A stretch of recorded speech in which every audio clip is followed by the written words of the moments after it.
Hi everyone, this is Esme. This is a video about how to use the 2025 version of the Wandering Star Planner. I do self-publish this planner. You can find it available on Etsy. And in this segment, I'm going to talk about keywords. So these 2 pages really dive into keywords. I will say again, feel free to play with keywords, have fun with keywords. Make them personal to you, and don't feel like you have to use everything at once. 2025 is a really interesting year.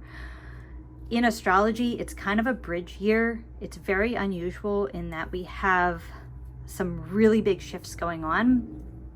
So we have Saturn is changing signs, going from Pisces to Aries, and Neptune is also changing signs from Pisces to Aries. So I really feel, as an astrologer, this page was just a gift. I was so happy to be able to include this page in the planner, and I really feel like it's just a gift to get to share it with you because it's so unusual in astrology to have these really big shifts.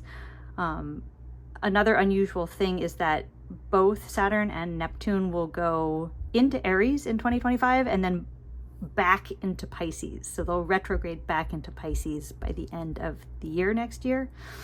In addition, we have Uranus will change signs from Taurus to Gemini, and then similar to Saturn and Neptune, Uranus will go back into Taurus for the end of 2025. So it really is a bridge year. It's really a preview of kind of like the next years to come. To give some perspective, Saturn changes signs about every 2.5 years. To me, it always feels long. I'm always like ready for Saturn to get into the next sign. Neptune changes signs about every 14 years. So Neptune has been in Pisces for quite a while. And when Neptune changes into Aries, so 2025, Neptune will go back and forth between Aries and Pisces. 2026, Neptune will go into Aries, and Neptune will be in Aries for a very long time, over a decade. I actually have it written down in my reference info back here, exactly how long Neptune will spend in Aries. But it's a very long time.